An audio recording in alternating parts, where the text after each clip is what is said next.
Hi, everyone. Welcome to our webinar today. We're going to talk about lay of the land, an introduction to employment law requirements for new DC employers.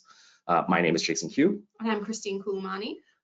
Christine and I are attorneys at the DC Bar Pro Bono Center in our nonprofit and small business legal assistance programs.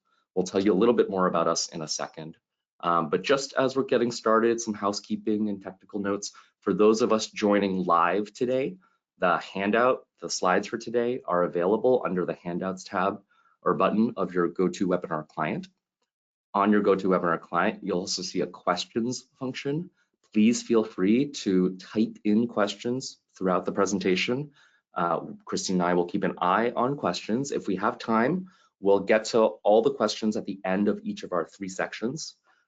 If we're a little short on time, we're going to park your questions and tackle them all at the very end, or tackle some of them at the very end. We have a lot of materials today. You'll see that the scope of today's presentation is very broad. So I expect that we'll get a good number of questions, and we might not be able to get to every single one, but we will try our absolute hardest. Any other logistical points, Christine? And, for questions, let's make sure to try and ask things that are more generally applicable to nonprofit and small business employers. Jason will talk in a minute about some resources we have if you need one-on-one individualized help for your organization's specific facts and circumstances. Absolutely. Okay, great. Thanks, Christine. Let me tell you a little bit more about the DC Bar Pro Bono Center and what we do, especially in our nonprofit and small business legal assistance programs. One thing that we do and that you're here now experiencing is that we do sponsor trainings, webinars, podcasts, and other educational programs on important real-world legal issues facing both nonprofits and small businesses. We also provide a great archive of written resources and archived webinars on our website, which is lawhelp.org/DC/NPSB. This website is also where you can learn about our upcoming events and our rolling brief advice services. Speaking of rolling brief advice services, we host both kind of one-time clinics where you can come in and talk about a specific legal need like governance or risk management or how to protect your intellectual property. And then we also have more regular rolling clinics and office hours that are available to address more general legal needs. So if you have a quick legal question or just an issue that's affecting your organization, it can be addressed in a brief conversation with an attorney. Again, check out our website. Look at our nonprofit office hours, our small business legal clinic, and you can get some assistance that way. And specifically for nonprofits, we also have a nonprofit match program for DC serving nonprofits who have larger legal projects. We can match you with volunteer attorneys to help you through those projects. All right, let's sort of, before we get into the substance of today's presentation, we want to do some table setting and just describe and explain the scope of what we're doing. The challenge that we're seeing is that not everyone, whether you're a nonprofit or in small business, has like an HR professional or an HR department on hand, and yet every nonprofit or small business employer needs to understand and comply with employment laws. And we know that the sort of scale of those compliance requirements can be a little overwhelming. So our goal was to create a really high-level survey. We've narrowed it down in a way to 31 employment law topics that we think small or new or inexperienced employers should be aware of. The big sort of caveat that we want to put on this is that we are not going to be going into significant detail on any one of these 31 topics. Okay, so today it's a survey. It's almost more of a checklist, and it's going to flag things for further reading, education, and support in your organization. We're really here to kind of build awareness and not to fully educate you on any particular topic. If you walk away from today's presentation thinking, oh, this is great, I know everything, we've done a terrible job, we failed. If you walk away today thinking, oh, I'm curious about this, I'm a little worried about this, there's a lot of information, that's exactly the goal. So don't be surprised if at the end of this, you learn a lot more about what you didn't know, and there's a lot more kind of action steps for the future. The biggest resource, again, for immediate sort of follow-up is our website for additional resources and links to those brief advice services. Throughout this presentation, we'll also be linking particularly relevant resources after each slide for each topic. So you can almost, save or print out the slides today and use it as a checklist. It's sort of like, oh, okay, I feel good about this topic. Oh, I need to kind of look at that resource and learn more about this topic. That would be a great way to start using the resources that we have today. All right, any other sort of table setting, Christine? No, we are good. Okay, good. Let me just kind of block out the 3 sections that we're going to talk about today and the topics that we'll cover. We're going to talk about pre-hiring considerations. So as you're sort of formulating a job position and then the hiring process to hire for that job position, the big considerations that go into doing that. I'll talk about that section. Christine is going to talk about post-hire and ongoing obligations once we have hired someone. What are our ongoing employment law obligations with respect to that person? And then finally, Christine and I are going to split a discussion on leave and other benefits at your organization. One thing that I will flag up front is when we share a lot of our resources, you'll see that some of them look like they're geared only towards nonprofits because they'll say nonprofit in the name. That might have been the, who we developed the materials for, but 99% of what we talk about is also going to be relevant to small businesses as well. So don't be put off for the small businesses here on the call or listening to this presentation. Still make sure to check out those resources anyways. And if it says small business, that doesn't mean that it's not applicable to your nonprofit. It goes both ways. All of the resources, unless we say explicitly, this is a concern only for a nonprofit, which there are a few, everything applies to all of you, and take advantage of the resources that we share. Okay, great. Should we dive in? Yep, let's go. Okay, awesome. So the first topic that we're going to talk about are those initial pre-hiring and hiring process considerations. And the first block of topics I'm going to address are about how to categorize a particular employee or a particular job position that you're hiring for. One big classification question in that category of questions is whether whether a person is an employee or an independent contractor. All right, most of the laws that we're covering in today's presentation apply to employees, and they do not apply to independent contractors. And your organization might have workers or personnel that are both employees and independent contractors. And we have to make sure that we classify each worker correctly. Classifying someone who is really an employee as an independent contractor can trigger a lot of significant retroactive liabilities for uncollected and unremitted payroll tax, withholdings that you didn't collect, benefits that you owe this person, overtime that you owe this person, and a lot of other consequences. So we really definitely don't want to misclassify an employee as an independent contractor. That can come back and lead to a lot of penalties and a lot of additional damages because we'll be late on a lot of those obligations, etc. This distinction specifically at the sort of pre-hiring phase is also really relevant because it affects the kind of screening and reporting that you're required to perform. So, when we're hiring an independent contractor, we get a form W-9, which is like a request for a tax identification number. And then after we've made payments to that person of over $600, we file a form 1099 to the person and to the IRS.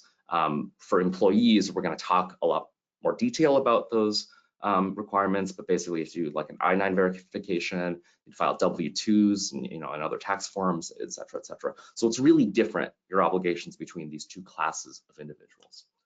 The real employee versus independent contractor distinction revolves around the worker's economic independence. A independent contractor really does have to be independent.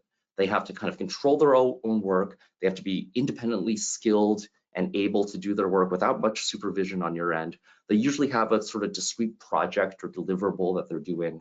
The kind of quintessential example is when you hire like a plumber or an accountant or a lawyer or someone else who's like a skilled professional or tradesperson. They come in, they bring their own tools, they bring their own knowledge, they deliver. Employees are more embedded in your organization. They're more attuned and accountable to sort of the larger supervisory structure of your organization. The Department of Labor and other government agencies use a sort of 3-bucket test, and this is evolving a little bit, but this is still generally how to look at it. We're going to look at factors like behavioral control. Does your company control what the worker does, when they're supposed to be in the office, what kind of training and oversight they get? The more that you do these things that really control their day-to-day work, the more they're likely to be an employee and not likely to be an independent contractor. When you hire someone to come and fix your HVAC system, you're not looking over their shoulder and micromanaging how they do their work. They have a project, they'll do it. when they're available, and then they'll leave, and then you pay them. That's really the model of an independent contractor. We're also looking at financial independence, which are whether the business aspects of the job are controlled by the employer, like how they're paid, whether you reimburse expenses, whether you provide the tools, whether you're paying them hourly, or if you're paying them for a flat project fee, and their freedom to have other projects and clients at the same time. Again, the more independent they are, the more they're an independent contractor. Other way goes employee. And finally, the type of relationship. Do you have a written contract that says that they're an independent contractor? Or do you have kind of more of an employee type relationship where they get benefits, it's an ongoing relationship, and the work that they perform is a key aspect of your kind of overall business. If that last part is true, they're very likely going to be an employee and not an independent contractor. A lot of times in my work with nonprofits, I see people calling their executive director an independent contractor, they're like director of marketing. If someone's really a leader of the organization and they're deeply embedded in the organization, they're not independent from the organization. They are the core of the organization. They're going to be a regular employee. And the big takeaway here is it doesn't really matter what you call the person or even what the employee wants to be called. They might want to be an independent contractor.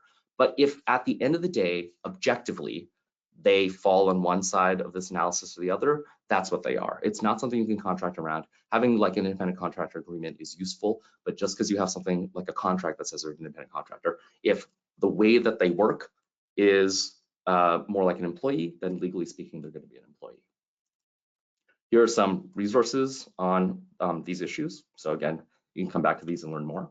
Another employee classification question we have to tackle, assuming that this person is an employee, is whether they're overtime eligible or whether they're exempt from being paid overtime. So under the Federal Fair Labor Standards Act, employees who work more than 40 hours a week are entitled to 1.5 times their pay for each excess hour worked over 40. All right, so for employees that are paid hourly, no matter what, they're always eligible for overtime. Employees that make under $35,568 a year or $684 a week, they are always eligible for overtime. Blue collar sort of manual laborers, always eligible for overtime. And then people who police, fire, first responders, always eligible for overtime. And even a lot of white collar workers, even if they make over $35,586, even if they are paid on a salary basis, they are still eligible for overtime. The only people who you don't have to worry about overtime for are people who fall into specific statutory exemptions. And we'll talk about what those are in a second.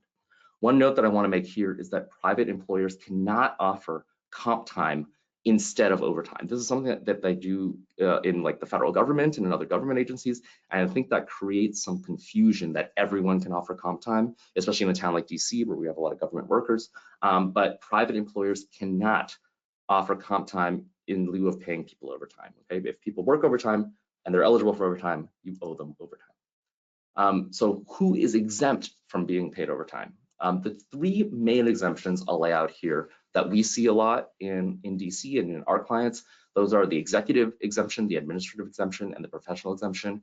These are detailed. We're not going to go into detail about them, but executives are usually like managing the enterprise and directing at least 2 full-time employees. Administrative employees are office workers who kind of work in the general management and business operations. And importantly, they exercise discretion and independent judgment in the scope of their work. That can be a complicated analysis. Professionals are learning professionals with advanced degrees or creative professionals. Those are the most common overtime exempt workers.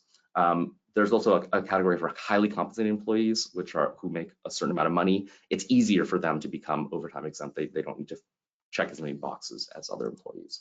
There are also some less common exemptions that we see. There's one for computer workers, so that's pretty industry specific. There's folks who make outside sales, so they go outside of their employer's place of business and make sales or secure contracts, et cetera, et cetera. And then DC actually has some specific local exemptions for things like live-in domestic workers and car dealership employees that some people might need to be aware of. But the big takeaway here is that unless you fall into one of these major exceptions, you are entitled to overtime. Okay, so when we hire a new employee, we have to determine whether they are overtime exempt because they fall into one of these statutory exemptions, or if they're eligible for overtime. We're gonna have to report that on their notice to hire form. It affects how we pay them. It's a really important analysis to do. We have a great webinar that's like a deeper intro to overtime here. A third employee classification question is whether the employee is an at-will employee or not. So in DC and most other states, employees are by default considered at-will employees. This means that the employee can be terminated by the employer for basically any or no reason at any time. And on the flip side, the employee can quit at any time without providing cause or without providing advance notice. So you see it provides kind of maximum flexibility for everyone involved. It's like no questions asked. You know, the policy argument there is that that kind of flexibility is really good for the labor market. It's good for hiring, it's good for employees, et cetera, et cetera. Now, I said employees can be terminated for any or no reason. There are exceptions based on discrimination, based on retaliation for reporting discrimination, and some other public policy exemptions, like you can't fire someone for refusing to break the law or for doing something that they were legally required to do. So there are a narrow scope of improper reasons, and those can result in wrongful termination lawsuits. We'll talk about those a little bit down the road, but generally speaking, an at-will employee can be terminated for any or no reason. And if you don't have any employment contract, any language saying otherwise, in DC, everyone is an at-will employee. In contrast, you can have employees be covered by an express or implied contract that maybe guarantees them employment for a certain term, or that only allows them to be terminated for cause. So something that modifies this at-will assumption. Conversely, it's also possible to contractually require your employees to provide like a certain amount of notice before quitting, et cetera. So you can contractually modify the kind of at-will default. I would encourage people to be careful when they're modifying. There can be unintended consequences. You might not really want someone working when they really want to quit. So it's not common and would be really fact specific whether it's recommendable or not. But you can have employees who are contract employees instead of at-will. Most people want at-will employment. They want to maintain at-will status. So the tip here is don't provide employment contracts. Don't create implied or explicit promises for a certain term of employment. An example would be if I'm hiring a temporary employee and it's a 6-month term, I still want to write in somewhere in the job description and my offer letters and whatever that you're still an at-will employee. I can still fire you at any time. 6 months is sort of the term that we're envisioning, but that doesn't mean you're guaranteed a job here for 6 months no matter what you do. And don't include for cause removal provisions in your employment documents. All right, I think this is the last employee classification question. It's the question of whether someone is a in-person versus remote versus hybrid worker. All right, I'm going to touch on this briefly. It's becoming so relevant after the pandemic and the rise in remote working. So a lot of organizations are shifting positions to either be fully remote or to be a sort of remote in-office hybrid position. Our big warning here is that if you have full-time remote workers working outside of DC, that may trigger complex new employment law requirements from the state in which they're working. It can trigger things like you might have to register for UI in that state. You might have to withhold state employment taxes from that state. So just about any topic that we're covering today, it's about DC laws. If you're hiring a remote worker who works, and I say full-time here, but actually if they work even a majority of their time or a significant amount of time, it really depends on the state. If they're working a good amount of time in another state, it can trigger all of the employment law requirements or a majority of the employment law requirements in the other state. So always be aware of where your remote employees are working. Maybe think twice about having a work anywhere policy. I see a lot of organizations now thinking, okay, you can work remotely, but you have to be in DC, or you can work remotely, but you have to be in the DMV area, or you can work remotely, but we don't want you working in these states that have really complicated employment law requirements, and we don't want to abide by those, right? So we should be thoughtful about how full-time remote and significant amounts of remote work is happening. If you have hybrid work policies that kind of split the difference between sometimes working in DC and sometimes working elsewhere, that might be able to keep that person from being classified as a non-DC worker. It really depends on the facts and circumstances. So definitely something to ask questions about and be aware of. And it also will depend on what laws we're thinking of and how they apply. Yes, it differs state by state and then law by law. In a state, one law might apply to a certain kind of remote worker and one law might not. So a huge can of worms. And I just see a lot of people not really fully thinking it through. They're like, oh, we're remote work, you can work anywhere, this is awesome.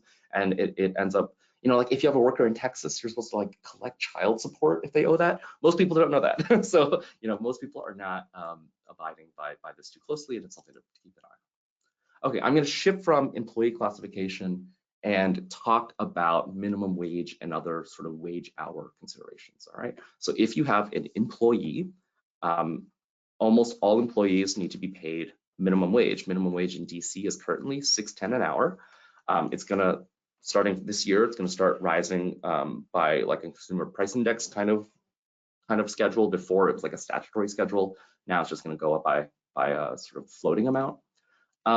The base minimum wage for tipped employees, you might have heard this because it was a sort of political issue in the district before, is $5.35. But in DC, tipped employees are still entitled to at least $16.10 an hour. If they make less than $16.10 an hour with a combination of their base wage plus tips, the employers must pay the difference. And we sort of average that out per week. And it's important for small businesses that have tipped employees to keep in mind that later this year, that sub minimum wage will slowly begin being phased out.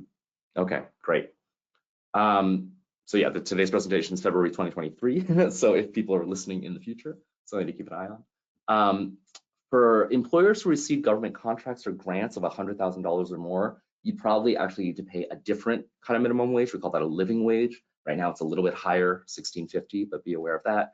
And for folks who are hiring youth employees, there is a 90-day sort of training wage under federal law that you can pay them. That's $4.25. This is for new employees only. After 90 days, they go up to a regular wage. Certain work study kind of programs don't even get to do the $4.25. They have to pay a slightly higher wage. All right, so there's a small carve out for youth employees, but not a huge one. Staying on the wage and hour beat, I want to talk quickly about supplies and breaks. In DC, we have a employee uniform kind of top-up rule. So if employees have mandatory uniforms, you need to either purchase and wash them for them or pay a little bit extra on their hourly wages if you make them either purchase or maintain their own uniforms. Christine's going to talk about meal breaks, I think, later on as well. There's no legal requirement for meal periods or breaks, although it's sort of very uncommon not to provide those things. Breaks must be paid, typically under 20 minutes. If you provide longer meal periods, you can choose not to pay for those meal periods as long as employees are not required to work, as long as they can do whatever they want during that time.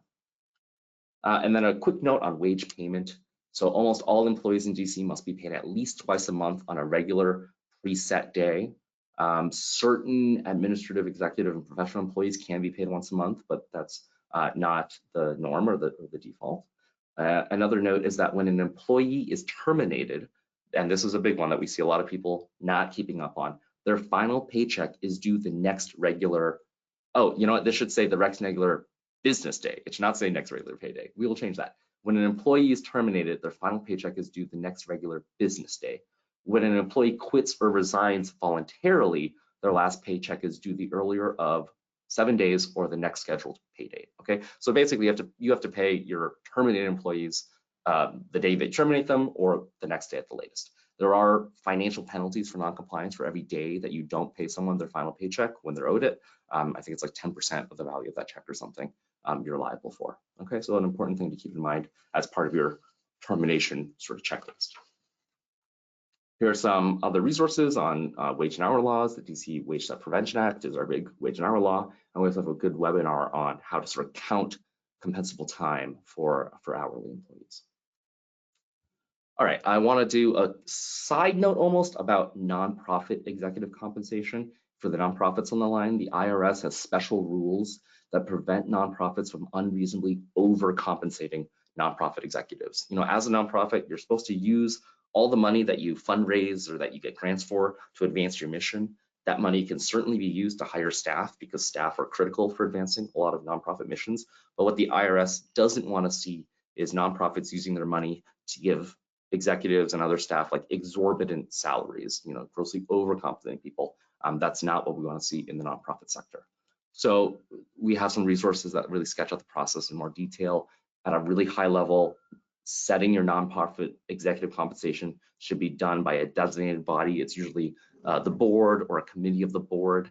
That designated body should use salary data from comparable organizations with a similar size, budget, geography, same general nonprofit sector. So look at what other organizations in your sector are paying executives at the same level, and then set your executive compensation somewhere within that range or close to that range. Okay, so there's basically you have to do some benchmarking. This is important because if you do overcompensate a nonprofit executive, the IRS can deem that an excess benefit transaction and then subject both your nonprofit and people who approved the excessive compensation to penalty taxes and other penalties. So we really want to make sure that people are being careful in this area. Here's a kind of a good webinar on studying nonprofit executive compensation. All right, we're going to move sort of a little bit more to the hiring process. We've kind of figured out who our person is. We've figured out how much we're paying them. We've figured out if they're eligible for overtime. I want to talk about non-discrimination in the hiring process. The DC Human Rights Law prohibits discrimination based on 23 traits in employment, including at the hiring stage. The list of traits is here. I'm not going to go into them too much detail, but the big tip here is that avoid language or oral comments in your job descriptions, in your hiring ads, in your application forms, in your interview questions, anytime during the hiring process that may implicate a protected trait. And you want to especially be careful of some of the less common categories. I think everyone sort of has a sense on like what sex and racial discrimination look like. We in DC have protection for people with certain family responsibilities. We have protection on personal appearance. We have protection on national origin. So if you do have people in the hiring pipeline, or working the hiring process in your organization, make sure they're trained on all of these traits and think about danger points where you might be tiptoeing into asking about one of these traits. National origin is one. If you meet someone and they have an interesting accent and you say, oh, where are you from? Don't do that, because you might be stepping on national origin discrimination. If your real concern is whether they're a citizen or that they're legally entitled to work, you can ask, are you legally entitled to work in the US? Don't ask what country they're from. Matriculation, I get a lot of questions about. That's someone who currently has the status of a student. You can't discriminate against job applicants just because they're currently engaged in some sort of studies. That doesn't mean they can't do a job. It doesn't mean they don't have time. So don't ask people, oh, you're in school, like, do you think you have time to do this job? That's matriculation. Can't ask about that. Family responsibilities, like, oh, I see that you have children. Are you still going to be available to work some weekends? Don't ask about things like that during your hiring process. Any other thoughts here, Christine? And it doesn't mean that, you can't try to get the relevant underlying information. So Yes. Going off Jason's example about somebody that has children, ask, are you available to work unscheduled overtime at short notice? Right. You're getting the same information that you care about, but you're asking in a way that's not going to bring up a protected category. Exactly. Great. A few other discrimination related topics. So in DC, we have a kind of ban the box rule, which really limits the amount of screening you can do for criminal records or criminal history. It only applies to employers with more than 10 employees. So maybe not a lot of the folks listening to this presentation, but you should have it in mind, especially as you're growing. If the law does apply to you, you can't ask about past arrests, can't ask about past convictions until a conditional job offer is made. Or even if you do find criminal history after you've made a job offer, you can't use that history against applicants unless you really can think of a legitimate business reason not to do so. So, a shoplifting conviction from like 15 years ago, when the person's like since, gone to college and changed their lives, and you can't deny them a job because of that. You can't have a blanket policy that says any criminal history prevents you from getting a job here at this organization. You have to really make an argument that it's connected to the job. There are some exceptions for some jobs, including jobs that work with minors or vulnerable adults. Same thing with credit checks, except in very limited circumstances, you cannot do a credit check or ask for credit information during your application or hiring process. That's a kind of simpler black and white rule. Some resources here. Okay, hiring process and documentation. So assuming that we have non-contract employees, right? Most employees are at will and we don't want to give them an employment contract. We can still give them an offer letter. And an offer letter does some of the same things that people think they need an employee contract to do. If you do provide offer letters, make sure you're providing one to everyone at the same level of employment, that you're consistent about how you're doing offer letters, or else it looks like an employment contract with a specific employee instead of just a thing that you provide everyone as a general kind of documentation practice. Your offer letters can address things like the job title and the job duties, confirming that they're at-will employees. Say right there in the offer letter, you are an at-will employee.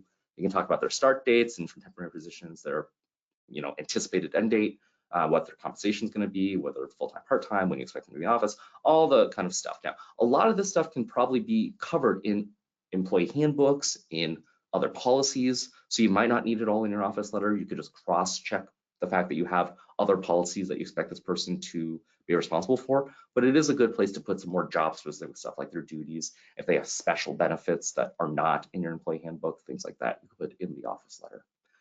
Offer letter. If your offer letter does describe benefits, make sure to put a caveat in there that this is not a contract guaranteeing these benefits for all of time. It's subject to change, and that you, the employer, can amend or terminate benefits at any time. Another piece of paper that you have to give to new hires is the DC Notice of Hire form. This is a form that lays out some pretty high level information about what the job is, how much they're getting paid, whether they're exempt from overtime. And the DC government has a template notice. So click that link, download the template notice, and make sure you're providing a filled out form to all of your newly hired employees. Something that a lot of people are missing is you're supposed to give everyone an updated notice of hire form whenever any of the information on their previous form changes. So if you change your name or if you change your address, but more often if someone gets like a raise, that will change their compensation package, and you should be giving them a new notice of hire form that lists the new salary or the new pay rate that they have. Last piece of documents when we're doing the hiring process is I-9 verification. Employers are responsible for verifying that new employees are eligible legally to work in the US, either because they're citizens or lawful permanent residents, or because they have a valid work visa. So the I-9 is a form that employers need to complete within 3 business days of a person commencing employment. There's a list of documents that you can check to see if they have work authorization. And then you have to retain those forms for as long as you employ that person, and then for another year, or for 3 years after the commencement of employment, whichever is longer after the person leaves your organization. Store your I-9 separately from other employee files, and this is important. Get into the habit of destroying old I-9s that have expired and the retention period has elapsed. There's no reason you should hang on to them, and you don't want to be hanging on to I-9s that could be discovered by the government or get you into trouble. So this is a good tip overall about document retention and destruction. For things like I-9s that are sensitive, hold them for as long as you need to, but then you should be destroying them when you can. Alrighty. Employment policies and notices. So I flagged things like employee handbooks, employee manuals, other written policies. So in addition to the position-specific info that you have in your office letter, you can and probably should also adopt more organization-wide policies, manuals, handbooks, etc. They can cover a lot of things that we'll talk about in today's presentation. They're especially useful to talk about things like policies around workplace safety, policies around confidentiality and NDAs and non-disclosure, stuff around benefits and PTO, stuff around remote work attendance, etc. Okay.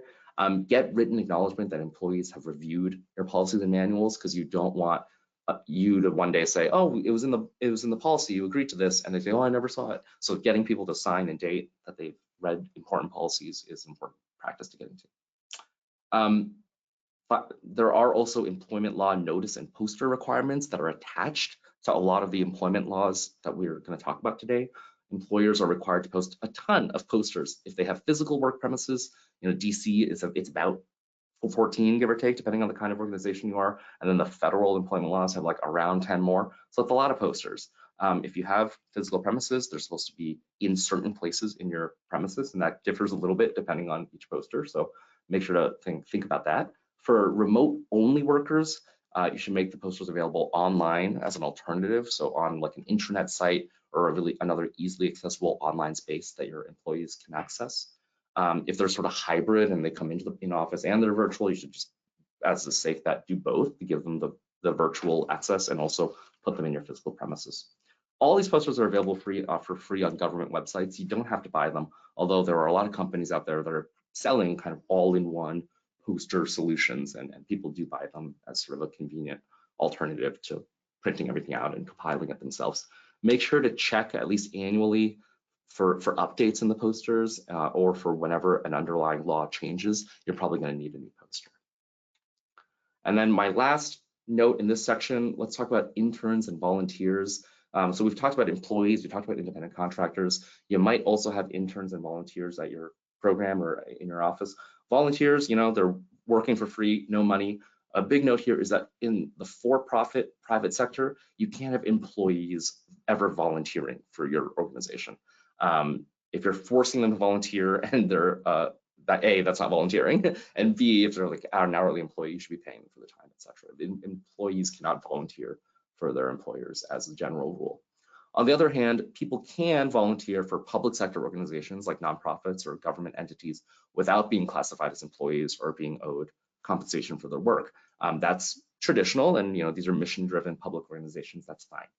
My big caveat here is that in certain nonprofit circumstances, for example, if someone is doing a volunteer position that in another organization would be a job, like if they're your volunteer executive director, if they're your volunteer accountant, if they're your volunteer social media manager, if it's like a discrete job that people get paid for in other sectors, it's probably prudent to have them sign like a written volunteer agreement indicating that they really know that they're volunteering and that they're not going to come back to you and sue you for unpaid wages or overtime or anything like that. It's just a good idea. Now, on the other hand, if you have a more general kind of recognizable volunteer program where people are just dropping in and volunteering for your mission, you might not need to have those documents, although a lot of organizations choose to, just out of prudence. Christine, are there any sort of high priority questions that we should handle now? We have two that I'll get to right at the once we finish the final slide. Okay, cool. Let me do this last slide about interns then. Very different from the volunteer conversation. There are stricter rules around interns. It is possible to have unpaid interns or trainees, but the Department of Labor and other other government agencies want that experience to be for the primary benefit of the intern. So it should be a really beneficial educational experience. The idea is everyone should be getting paid for their work. The only reason we can have interns work for free is because they're receiving like a school level educational experience. And there's like a 7-factor test here that I have, and there's resources that you can dig in to look into it more. So you can only have an unpaid intern if you kind of very consciously create the internship program so it's for the person's educational benefit. Look at that last factor.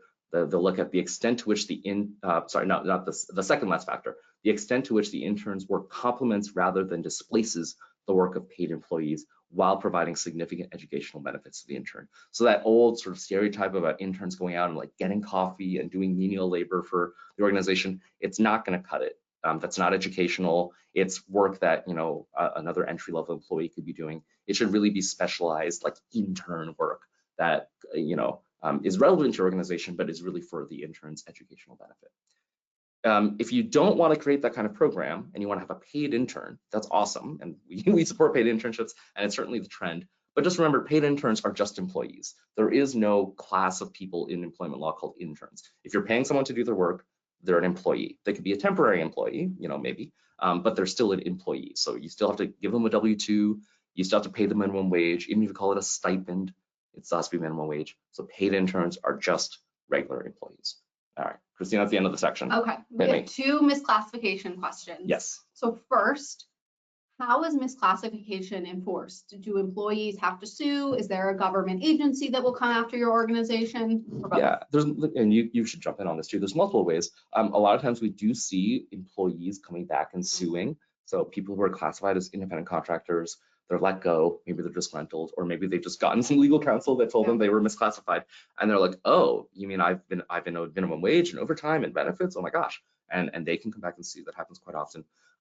Employers also get audited by like wage and hour audits and other audits by government agencies, and they will look at the treatment of your independent contractors. In the nonprofit space, you report your mix of independent contractors versus employees under 990. So that's like a publicly available document and can put you under some scrutiny as well. Yeah, so be careful. It is the government, in DC, the Department of Employment Services, as Jason mentioned, can audit you.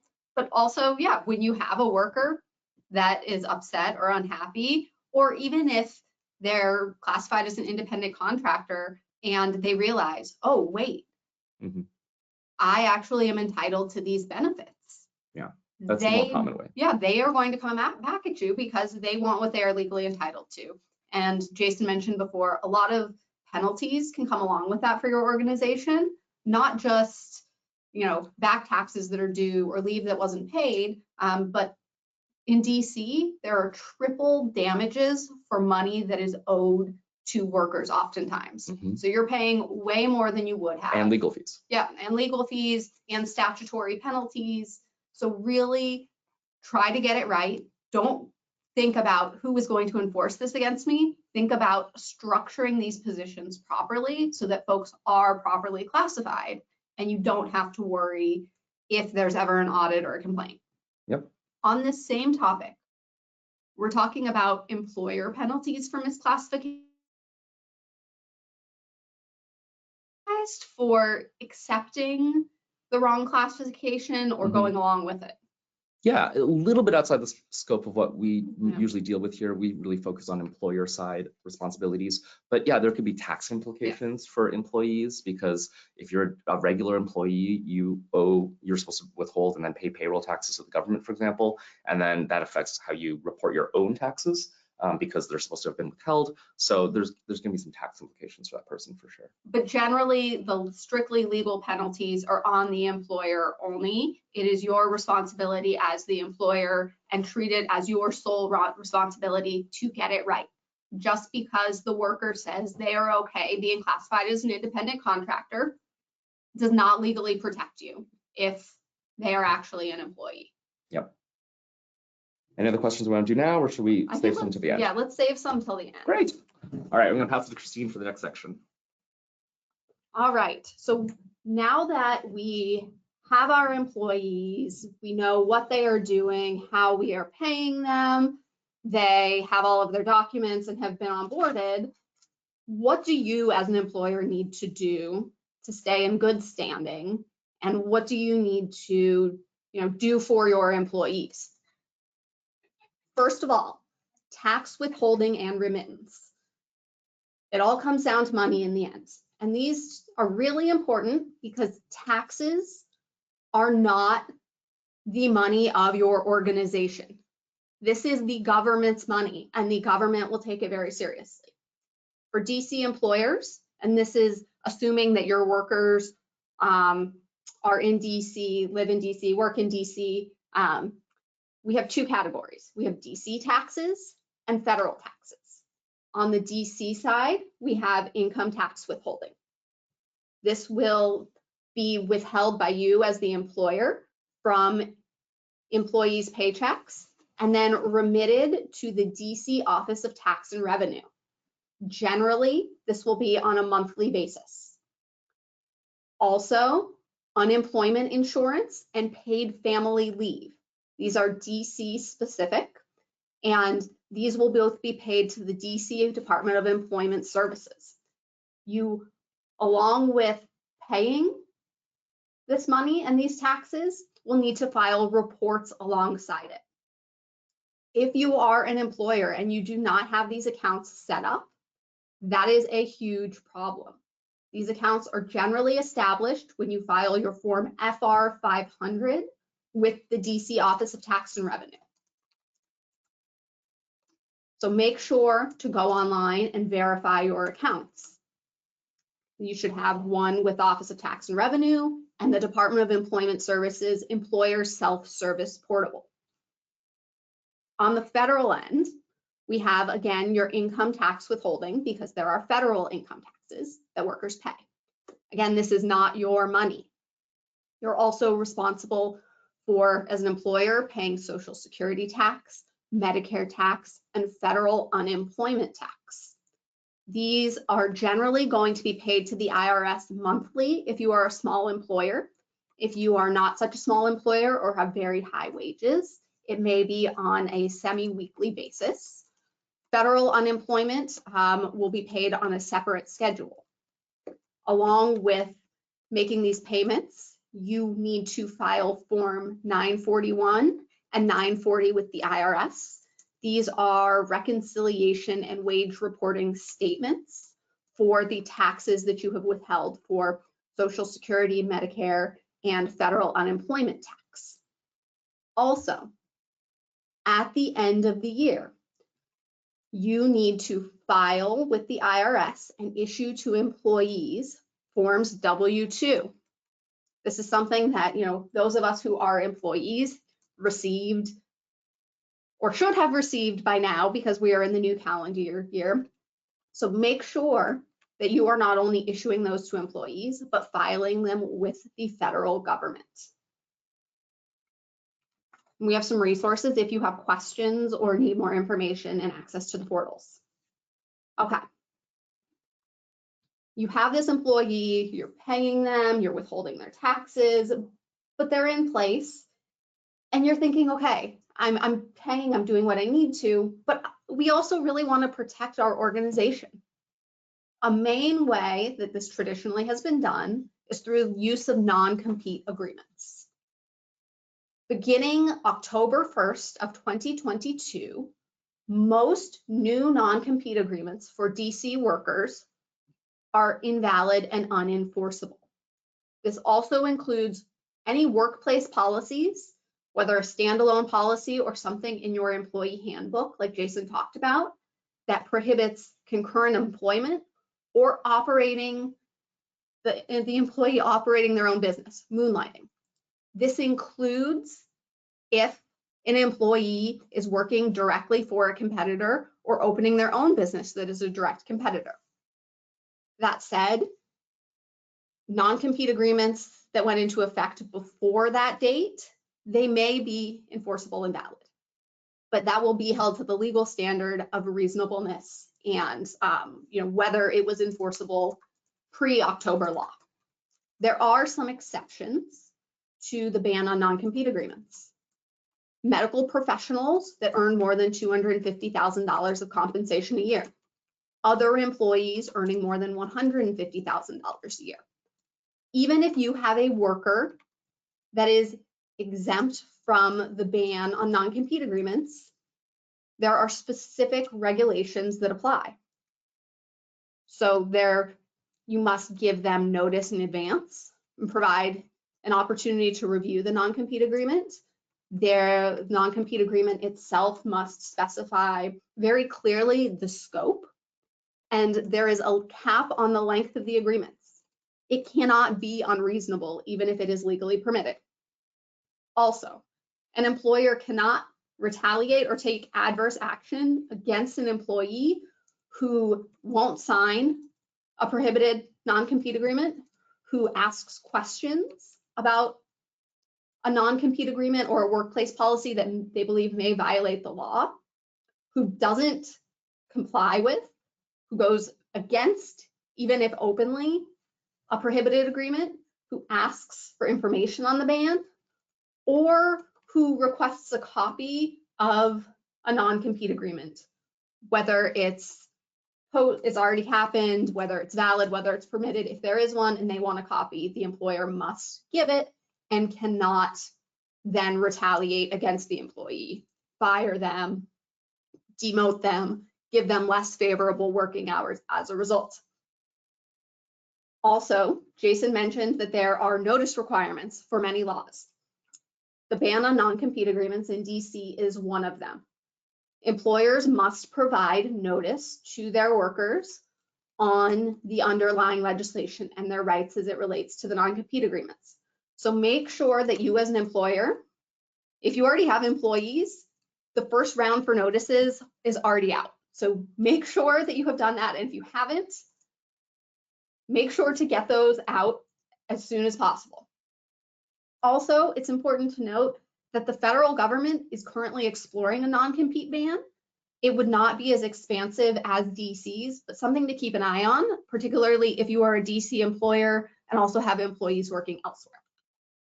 And here at the Pro Bono Center, we both have a legal alert and a really fantastic in-depth webinar on the ban on non-compete agreements in DC. So please make sure if you have questions, check those out. Without non-compete agreements, it is really important for organizations to think more creatively about how they can protect their organization, the information they have, the client base. And traditionally, that was through non-compete agreements. But now, a major way is going to be through confidentiality and non-disclosure agreements.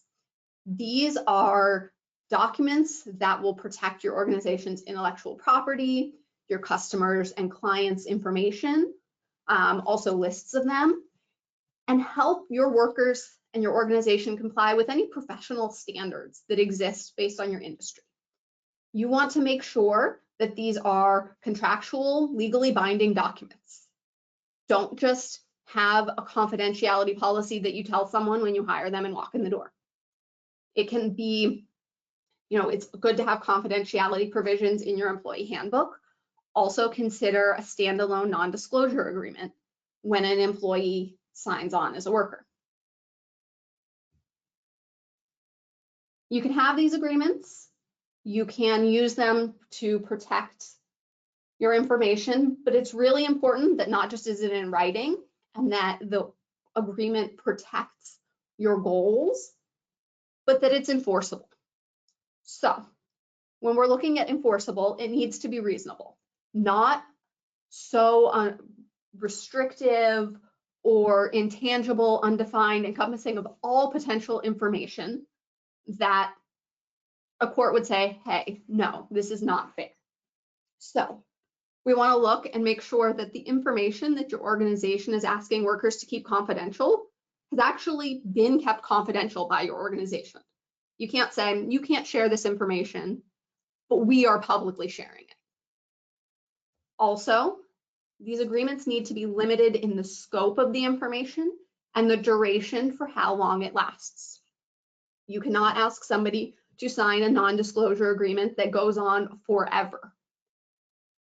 The main exception to that is that trade secrets that are actually kept trade secrets, you can require that be kept confidential by an employee forever, so long as your organization takes the proper steps to protect the trade secret.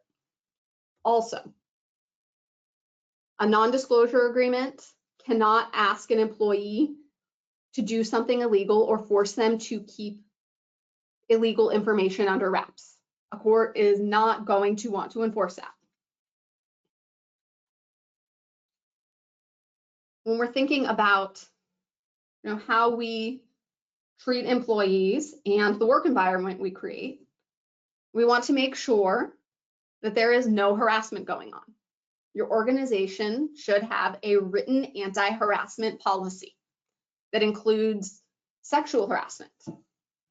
This policy should define harassment, provide examples, also lay out how to report harassment and procedures.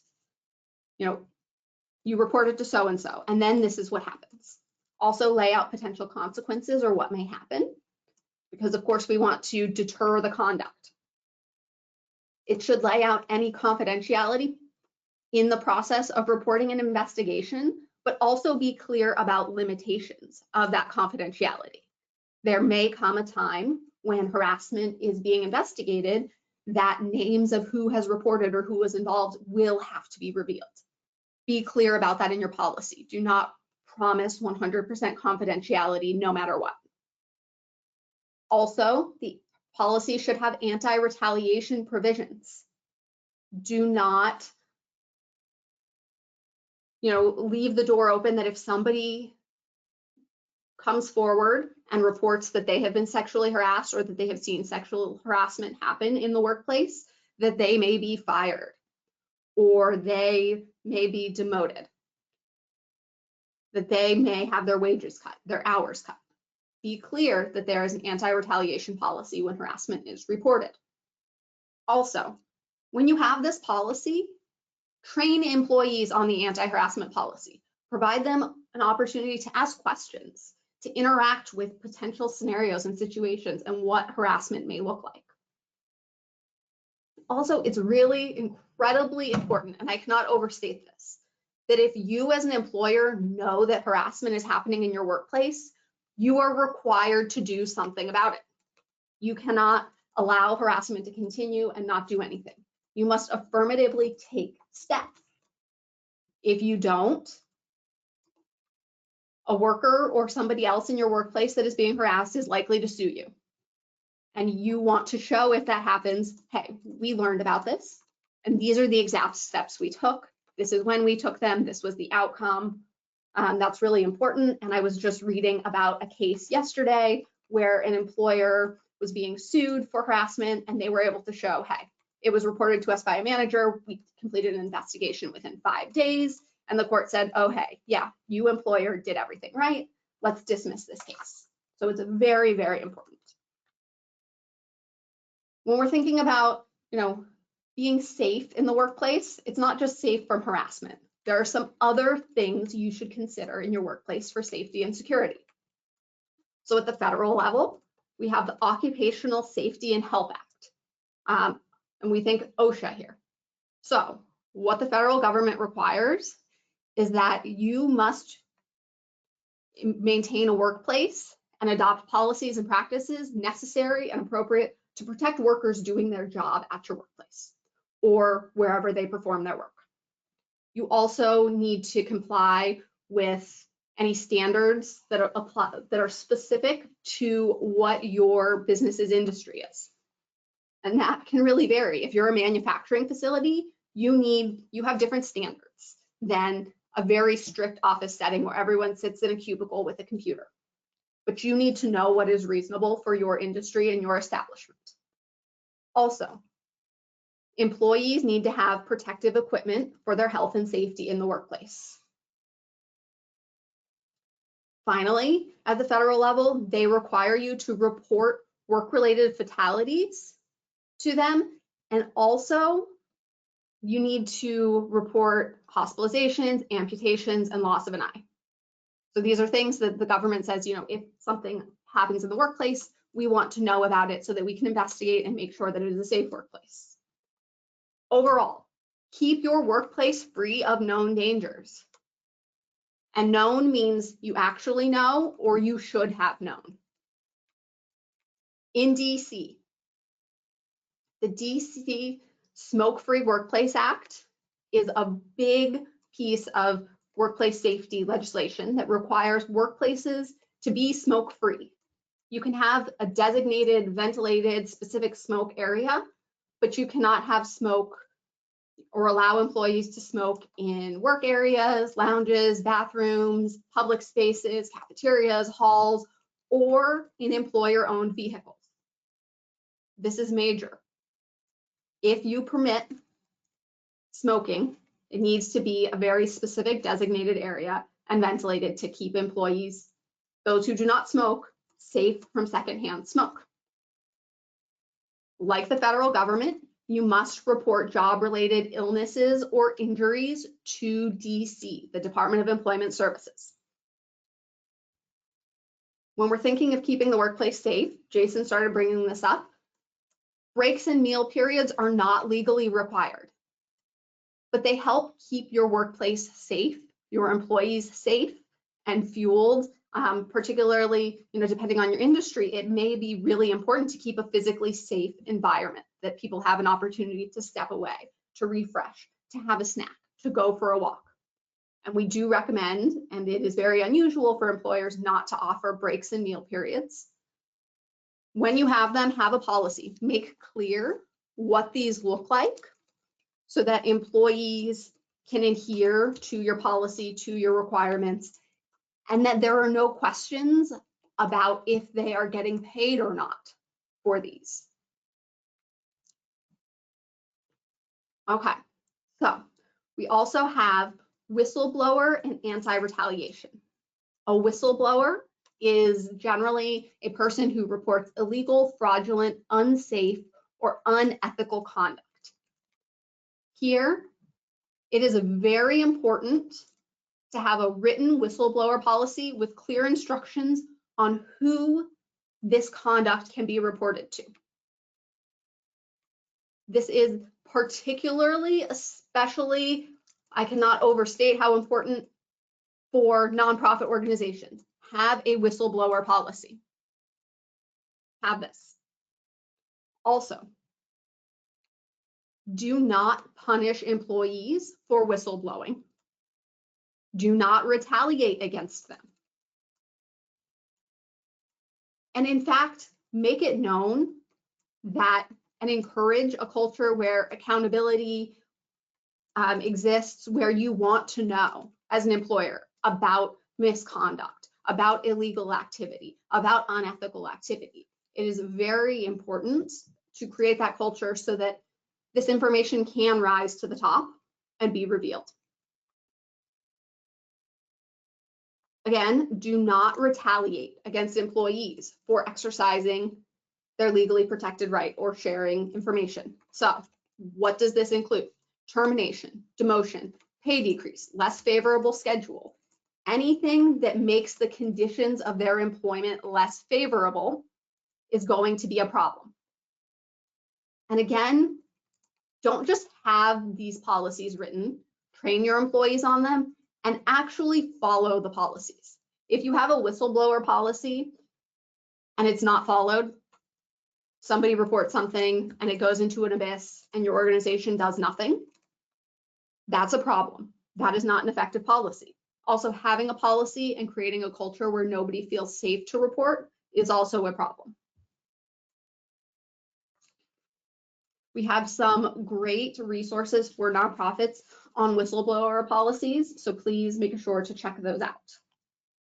Okay, in the workplace, what else, who else are we protecting? Under the Americans with Disabilities Act, federal law that just turned 30 years old, employees with disabilities are entitled to reasonable accommodation in their workplace. Workers don't have to file a formal request for accommodation or use magical special words to say, I need an accommodation.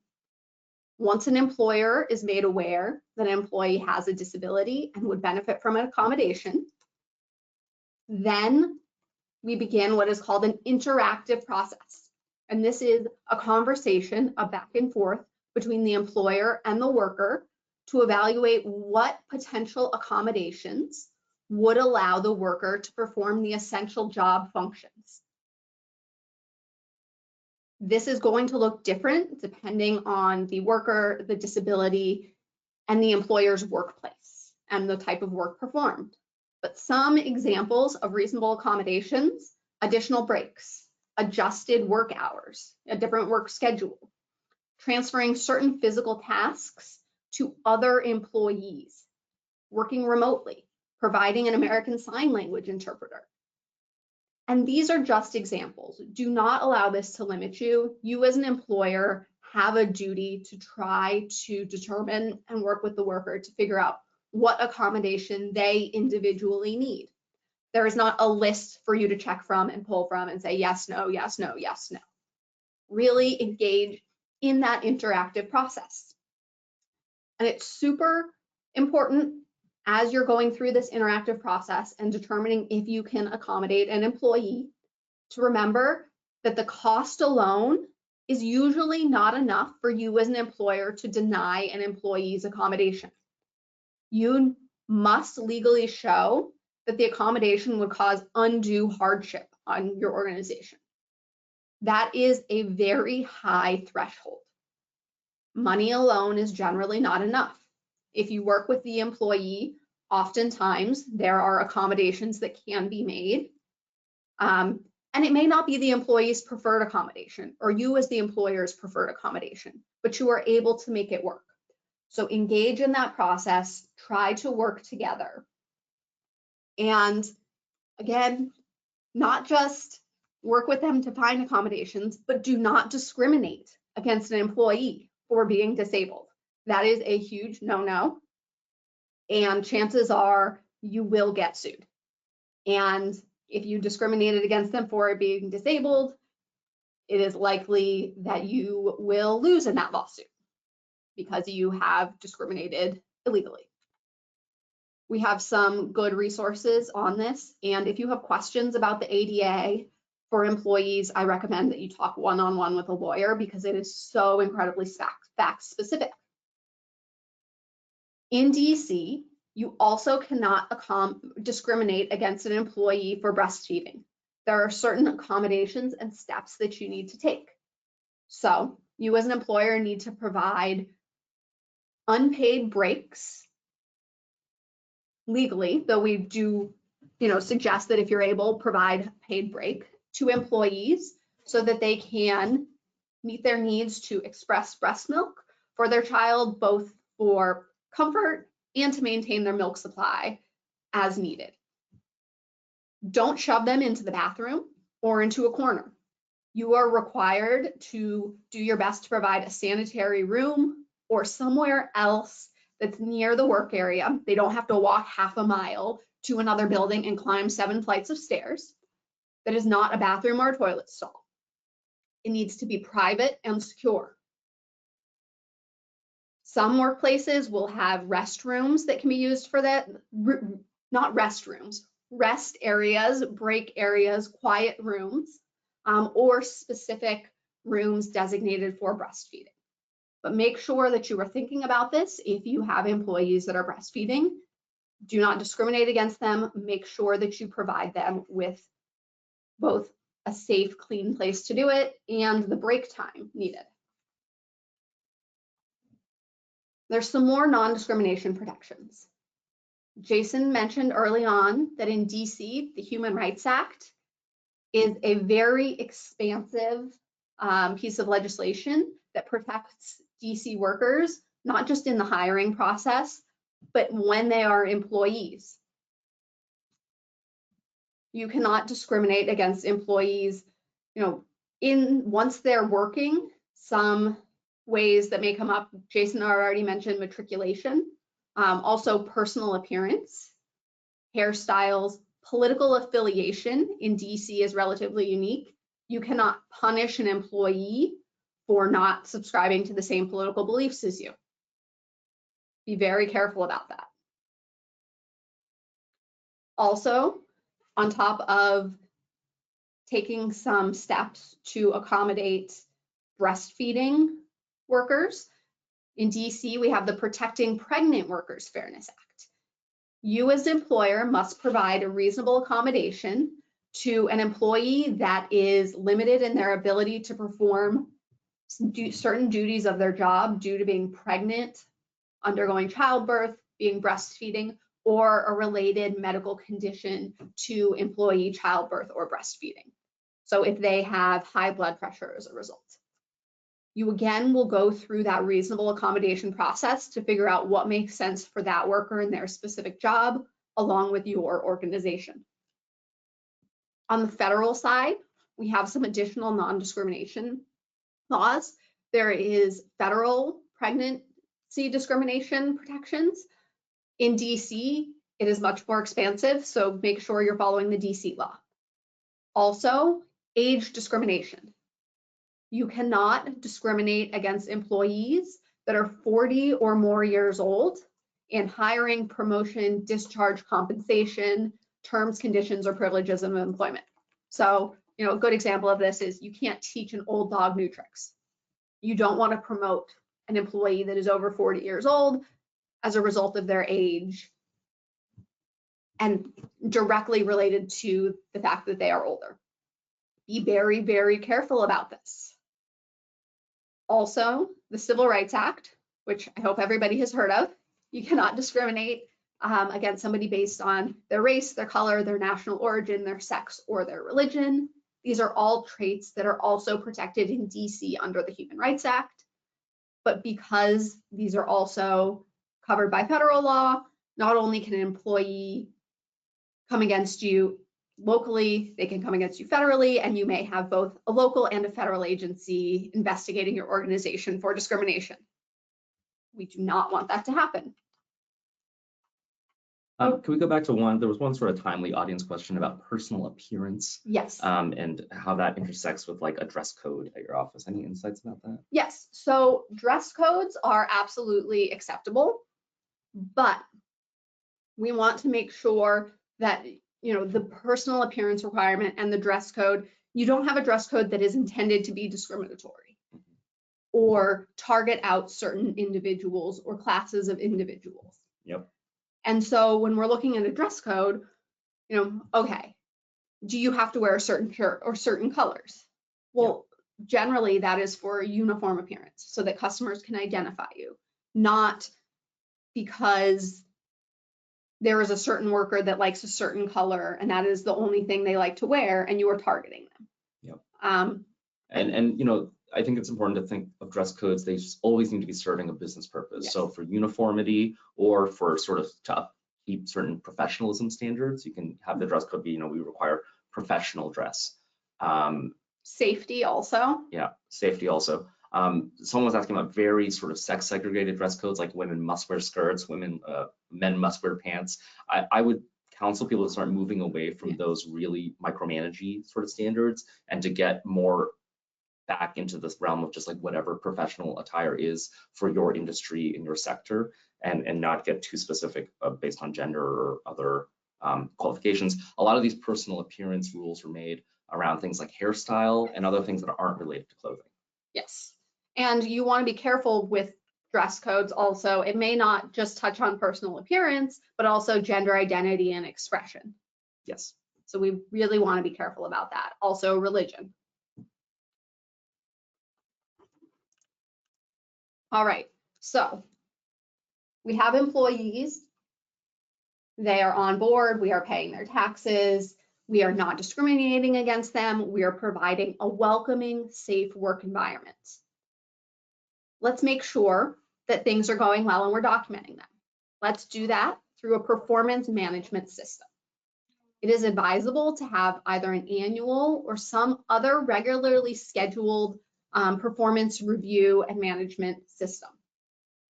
That said, if an employee is having performance issues, do not wait to address them until whatever the next set benchmark is. When you are evaluating an employee's performance, do not focus on their personality traits or them being annoying or things that may be taken personal or potentially tied to discrimination. They could argue that you are discriminating against them in their performance. Look at how they are performing the duties of their job and other job-related matters. Try to have a system for doing this, and also provide employees with a copy of any performance evaluations, reviews, or related documents, and have an opportunity for them to discuss it with their manager and ask questions. They may be caught off guard by some of this information, and then having an opportunity to ask questions will help them hopefully, either improve their performance if it's not great, or understand what they're doing well if their performance is already wonderful, and continue to grow as a worker and contribute to your organization. As you go through performance evaluations and making sure that workers are being informed if things are not great, be consistent in how employees are evaluated. Do not have two workers doing very similar work on the same level and use different tools to assess each of them. It is important that there is some level of consistency and comparability, even if the specific job duties that are being evaluated are different. Train your managers on how to review the performance of employees, bring up these conversations with workers, and how to use assessment tools that you may pick for your organization when evaluating employees. If you have, a separate set of evaluation tools or a structure for managers versus non-managers, that is totally fine, because they are not equivalent or same employees doing the same duties. But we want to make sure that we are being consistent and evaluating same or similar workers in the same way. Also, when there is poor performance identified, be clear about what may happen for workers. Not what necessarily 100% must happen. You do not want to in any way limit your organization's ability to fire a worker, but say if X, Y, and Z happens, a worker may be put on a performance improvement plan, or when they start or they are formally written up, they will go on a probationary period for 90 days. And this is what can happen. Also, lay out circumstances so that workers know when they may be immediately terminated for their performance. Are there these circumstances? Do not generally limit yourself in these policies by saying a worker must be terminated if something happens. We'll open the door and say can be. Because if your policy says that a worker must be terminated and you do not terminate one, but then terminate another worker for the same thing in the future, you have not followed your policy. And again, there could be an argument for discrimination. Similarly, if there are going to be benefits for great performance in your organization, merit pay, potential for promotion, to the extent you can, try to lay out in policies what that looks like so that it's not, somebody got highest marks on their performance review and they got merit pay. Somebody else that also got high marks didn't receive merit pay. Was that for a discriminatory, legally protected reason? We don't know, because you don't want to go down that. Again, document poor performance for workers as it happens, and address it in regularly scheduled reviews, because if something happens, you may need to terminate employees. So when you have to terminate a worker, we want to go back to Jason's discussion of Atwill. Make sure that your worker is at will. You can check the notice of hire form, look at any documents in their file. Practical steps: have a witness present when you terminate them. Cut off the employee's computer and account access to them. Make sure that you as the employer are still able to get this information. Facilitate the return of you as the employer's property. You can't withhold money from a paycheck for them not returning something to you. So don't use that as a threat and do not actually do it. Also set up a safe, private way for the employee to exit the workplace after they're terminated, not to shame them, and also don't badmouth them. Issue the final paycheck the next business day, as Jason mentioned, if they are terminated, or if you start having the conversation and they choose to quit instead, the earlier of the next regular payday or within 7 days. Also, make sure when you terminate them to pay out unused vacation or sick time, unless your organization already has an agreement where you say that you are not going to do that. Okay, employee training is incredibly important. You want regular training on all of the most important high points. So harassment, workplace procedures, anything specific to your industry, protecting your organization against risk. Have a set schedule of mandatory annual trainings, and make sure that workers' schedules and duties are flexible enough that all workers can actually attend. There should not be one person who never attends any training because they always have to answer the phone and you as an employer will not accommodate them. If you don't train employees on something, generally, we can't expect them to know it. So think about that, take it into consideration. And especially we want to keep this in mind when there are workers that perform tasks that impact the safety or well-being of others. Be very explicit, provide them training and guidance on everything. Training also, it helps both your employees do their job well, grow, become more well-rounded, and it protects you as an employer. So remember that. There is a dual purpose benefit, and balance those two considerations. Also, this is very important, mandatory training, thinking back to Jason's conversation about what employees must be paid for, is time worked for wage and hour purposes. If you have a non-exempt employee and you require them to attend a training, they must be compensated for that. If it goes over their 40 hours a week, you must pay them overtime for that. Finally, insurance. You as an employer are legally responsible for acts of omissions for your employees within the scope of their job. You are liable for their actions. You also as an employer face liability for not following the employment laws that we've talked about today. One way to protect yourself against these risks is training. Another way is purchasing insurance. Some common policies that employers are going to want to consider: general liability, employment practices liability, professional liability, directors and officers insurance, commercial property, commercial automobile insurance. And if you have employees, it is required that you have workers' compensation insurance. Generally, in DC, if you are a nonprofit, you also oftentimes have to carry certain insurance coverage to protect the directors and officers of your organization against personal liability. So make sure that you have that. If you are a nonprofit, check both.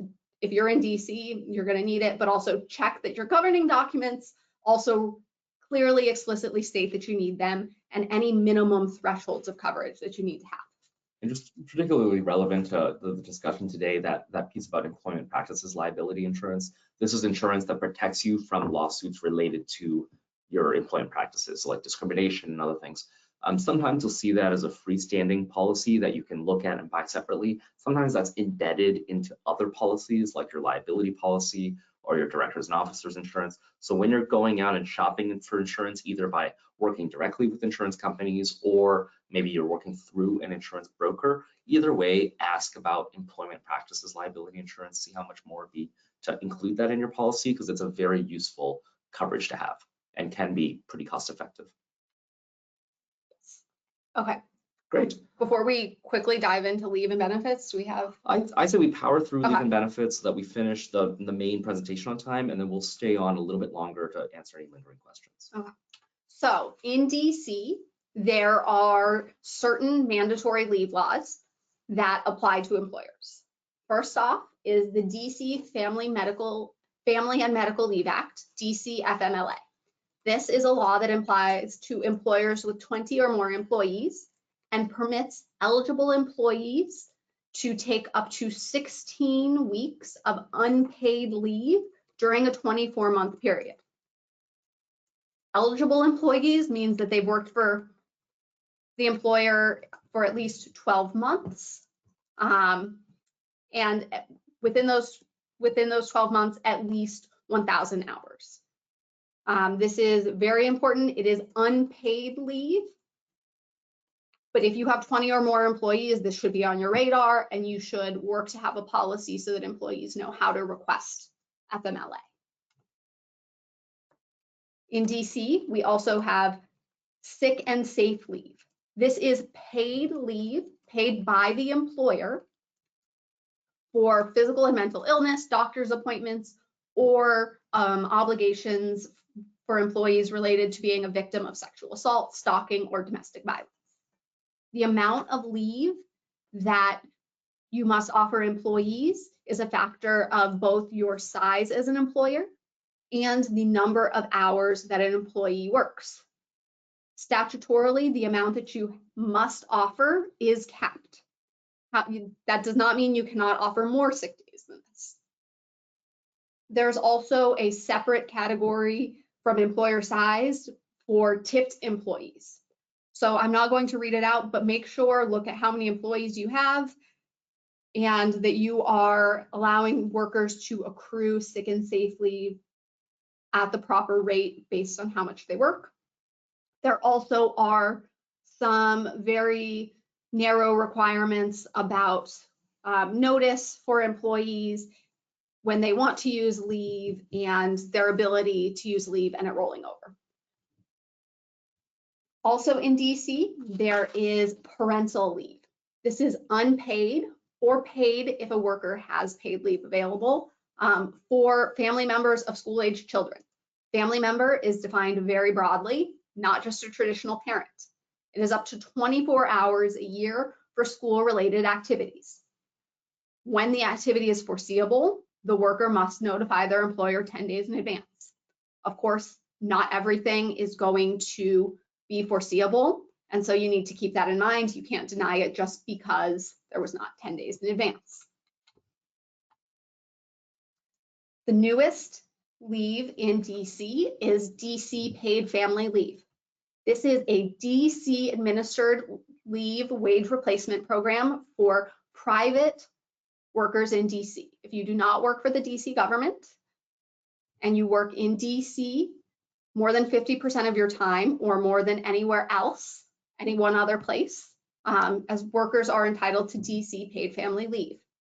There are separate categories: pregnancy, bonding with a new child, whether this is a child that you or your partner has given birth to, adopted or foster care, also caring for a family member with a serious medical condition, or caring for your own serious medical condition.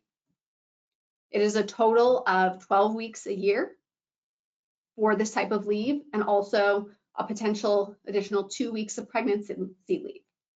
You as an employer, oh, I just noticed this is an error. So employers pay into the DC Paid Family Leave Fund through the employer self-service portal, where you pay your same unemployment insurance. Employees then apply for benefits directly through the DC government and are paid directly by the DC government.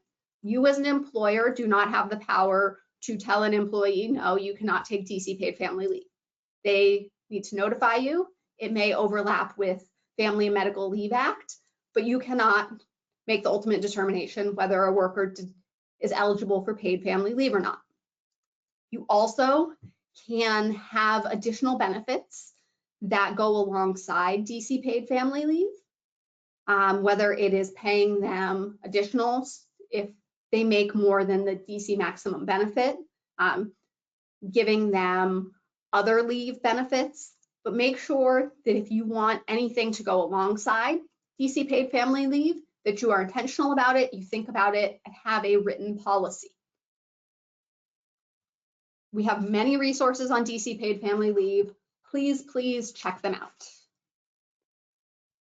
Another type of benefit is unemployment insurance. In DC, this is a DC administered, again, wage replacement insurance that benefits workers who have lost their job and as a result are unemployed or underemployed.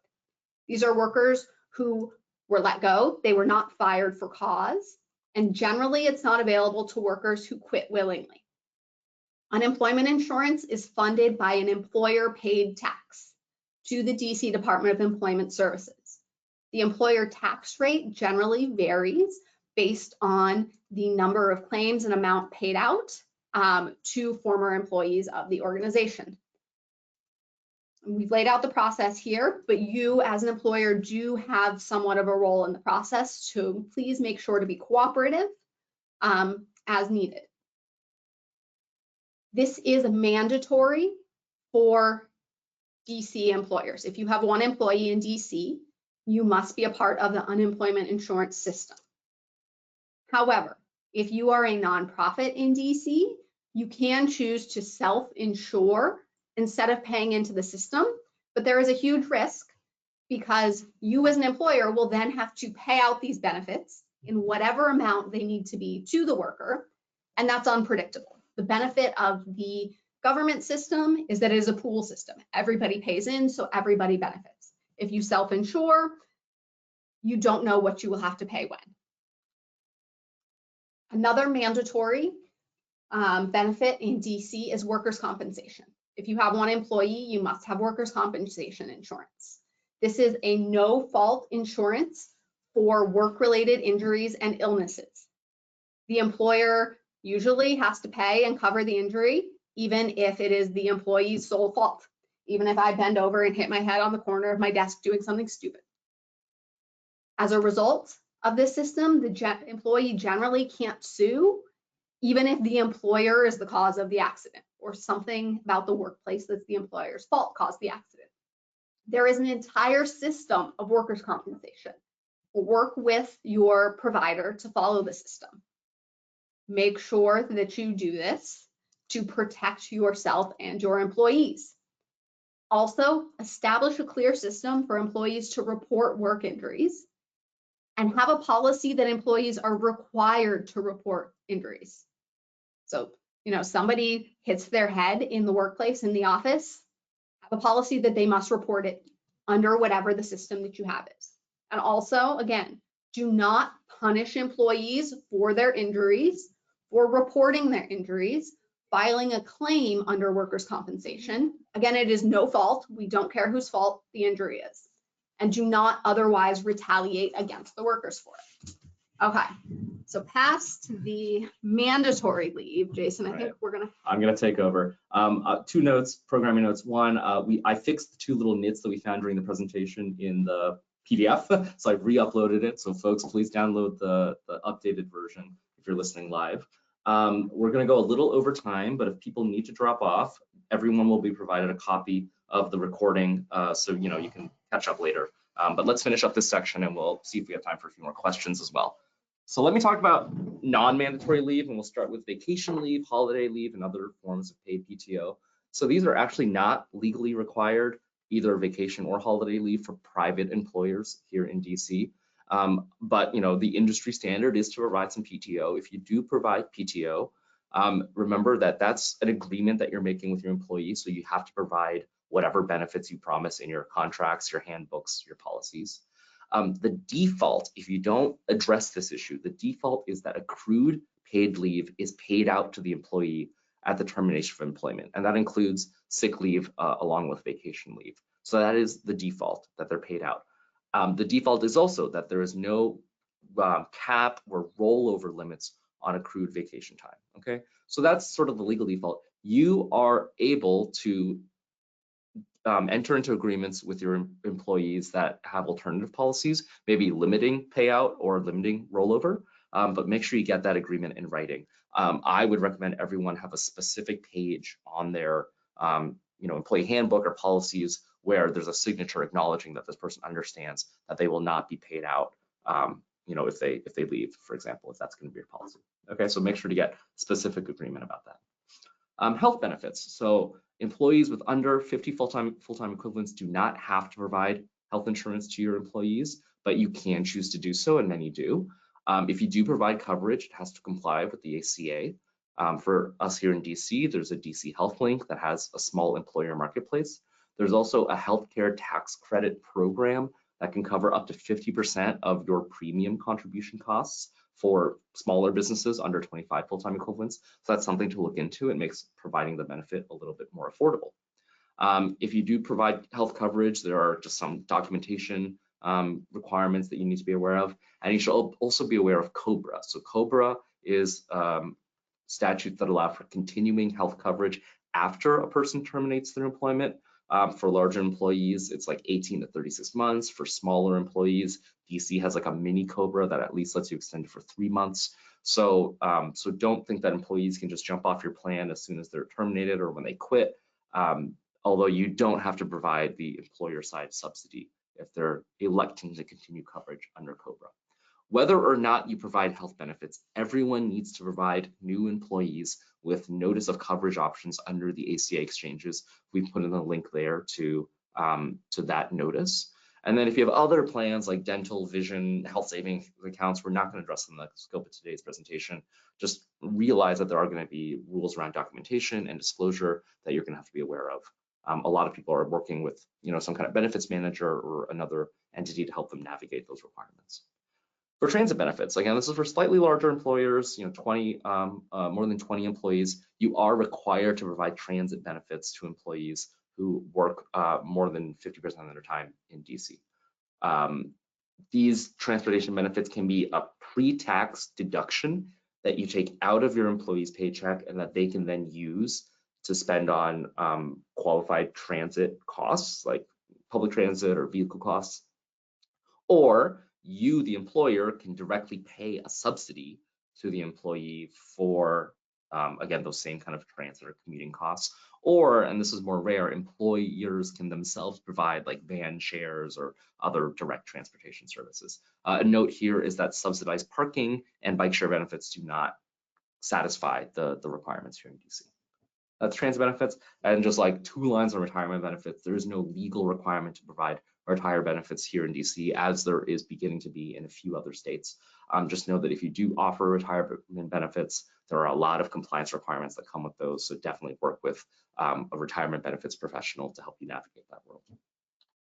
All right, we reached the end. We're a little over time, but I think we can go through and hit up a few questions. Christine, I saw one from earlier asking about anti-disparagement clauses and whether they're common in DC and enforceable. Have you seen anything or have a take on anti-disparagement clauses?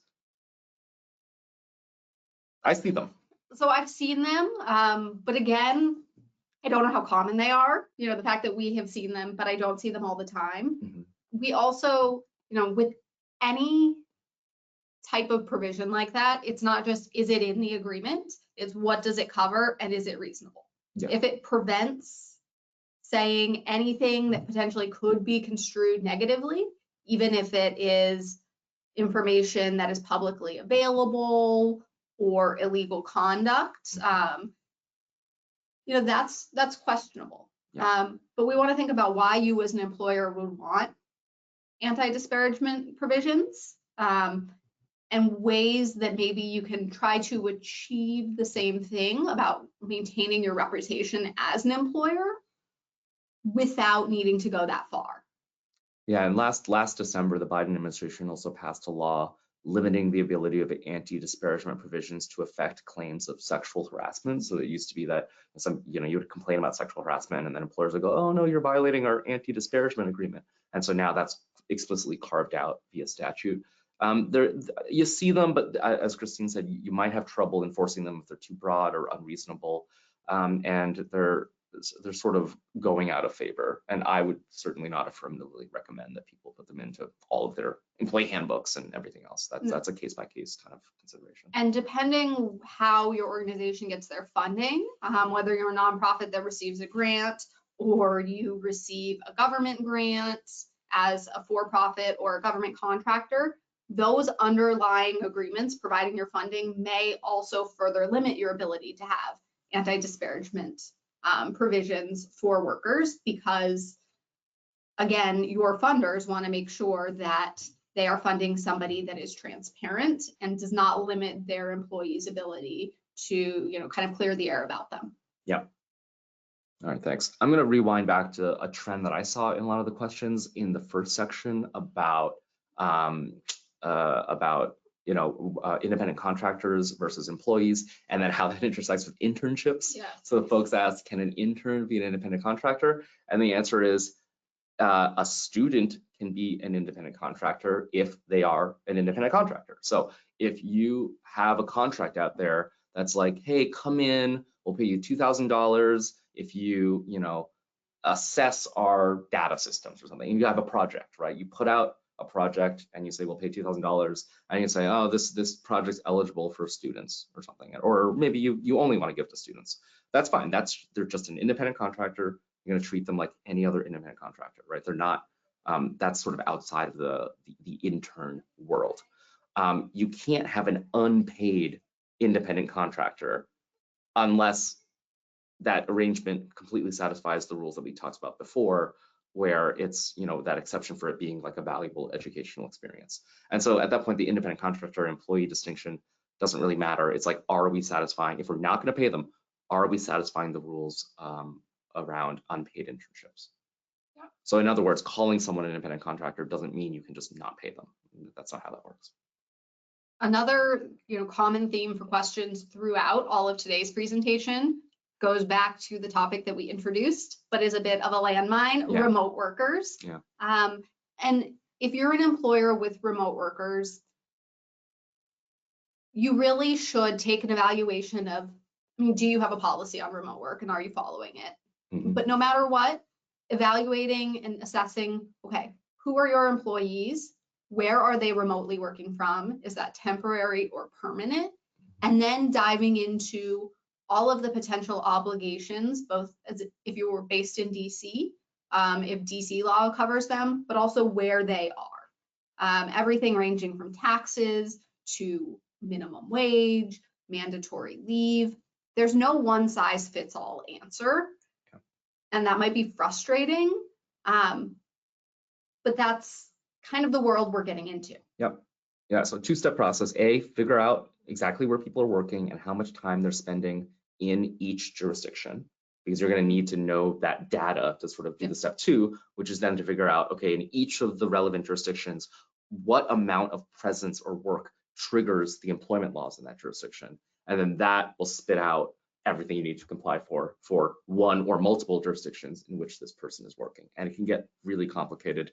And there's a question about like, how do we do this? And unfortunately, it's hard. Like Christine and I are really only licensed to practice in DC.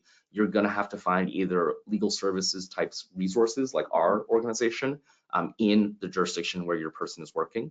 There is a network called Exponentum, EXPONENTUM.org, that has business law legal service providers in some other jurisdictions around the country. So you can reach out to them and to help you learn about the local employment laws. You can look at government employment agencies in the location that the person's working, or you can hire an attorney in that jurisdiction to help orient you on the requirements. And if you're unsure, you should hire a locally licensed attorney to help you navigate those questions. And this is why this is a big issue. This is why organizations might choose to not allow their workers to work any state because they don't want to comply with all this, and that's fine.